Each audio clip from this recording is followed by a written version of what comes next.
Hey Leo, I'm Eleanor, and this is your career and money reading for March.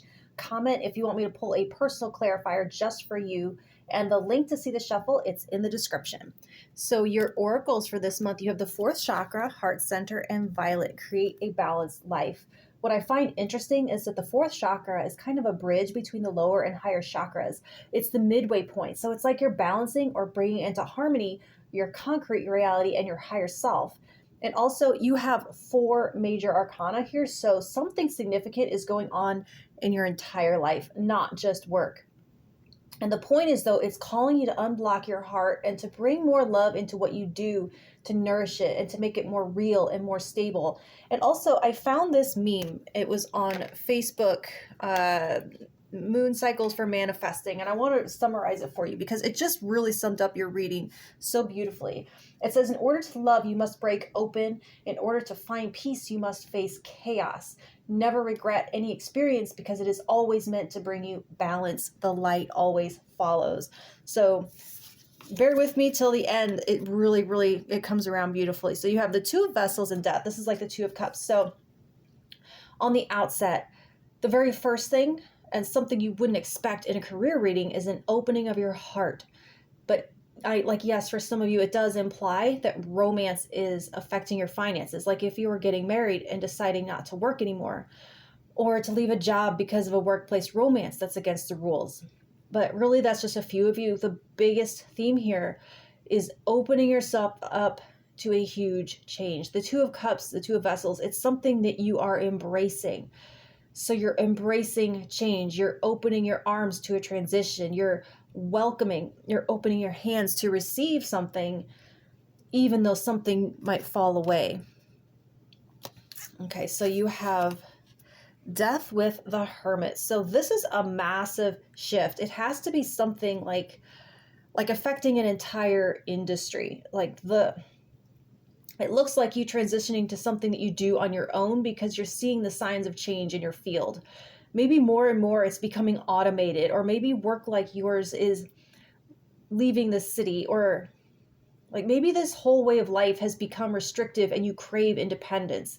But even if you're already your own business, you could be ending like one of your services or one of your product lines that came into being not because it felt authentic to you and your brand, but because of at the time there was a demand and it helped you grow. But now it's dead weight, and you could be parting ways with a supplier and deciding to do something in-house. But whatever it is, you're recentering by letting go of something that's become too cumbersome and was throwing off your balance, or your balance sheet in some cases. I need to figure out what to do with that tripod. I am so sorry. So you have the Hermit and the Wheel. So from Death to the Wheel, more change, more shifts. You're at a convergence point of lifetime arcs, all changing directions. And so you're not even, you can't even call it a crossroads. It's like a multi-highway interchange. And it could feel like nothing is left untouched by change right now.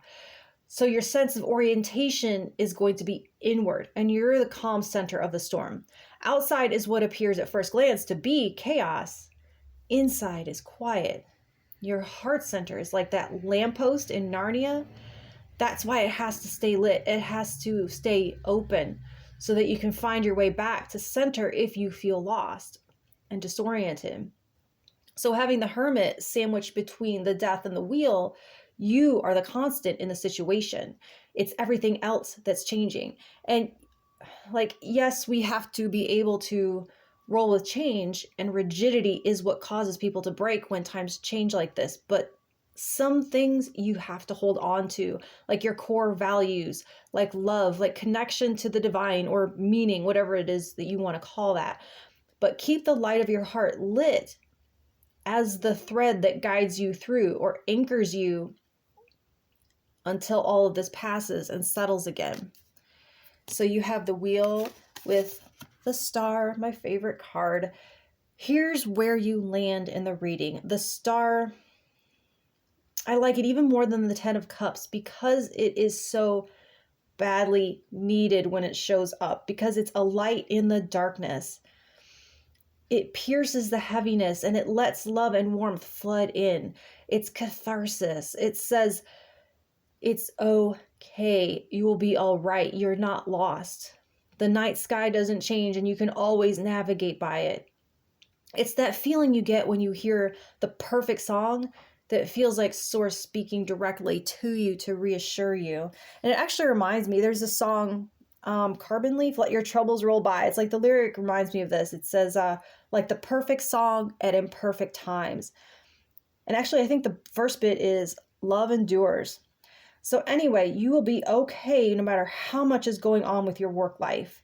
You're going to land on your feet because you're staying centered on what matters at the core, not the many changing faces or surface structures that come and go. It all comes and goes, but if you invest emotionally in the external, yes, this is going to be a tough time. And if you can stay rooted in your own absolute presence, you come out the other side ready to step into a new world that other people might, not be prepared for, might have been too thrown off guard for, and throw cards everywhere. So that's what I have for you for now. Your love reading is coming soon. Thank you.